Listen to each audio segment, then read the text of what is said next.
Hey, Twitter world. Don't pet the llama. A pangender octopus who roams the cosmos in search of love. I'm never going to look at butt plugs the same. Apparently, ducks are rapists. I'm really uncomfortable with this conversation. And then, speaking of not being on the podcast, we had episode 25, which was Rain, the first band that's been on the podcast, which is pretty cool. My old buddies Mike, Skylar, and Jonathan from Austin in a band called Rain. And you, you were kind of didn't really want to be on the podcast, and you were kind of cleaning and like not really feeling it.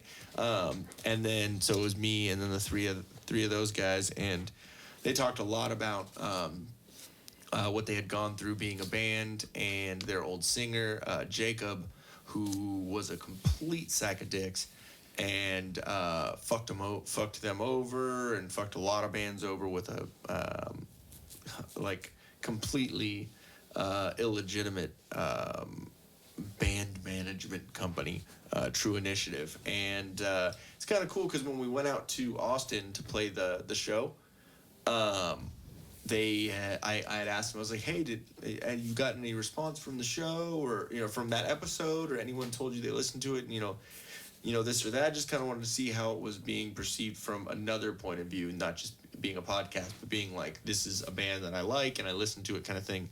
And they said, yeah, the guy who actually started the beef with Jacob, their old singer from Virginia, the one who was saying, hey, fuck you guys, fuck that singer, if you come here, we're going to beat the shit out of you. He actually messaged them and said, hey, man, I just listened to that episode of the podcast, and I didn't realize we fucked you guys over as a band as much as we did. And we thought we were just going after Jacob, and hey, from me and from us, we're sorry that we put you guys through that, because you guys weren't horrible dudes or anything like that. So that's kind of cool. Yeah. Like, I feel like that's, if there's been one thing from this year that has happened with this podcast, that is really, really cool to me, that someone listened to this and then reached out to the person that they, and I don't know if they mended fences or whatever the deal is, but that's still cool that it was, the potential was there to do that.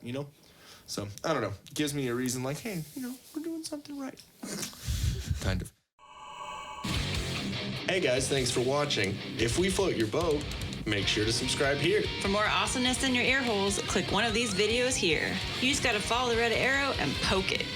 Poke it real good. You're supposed to poke the video, not me, babe. I was.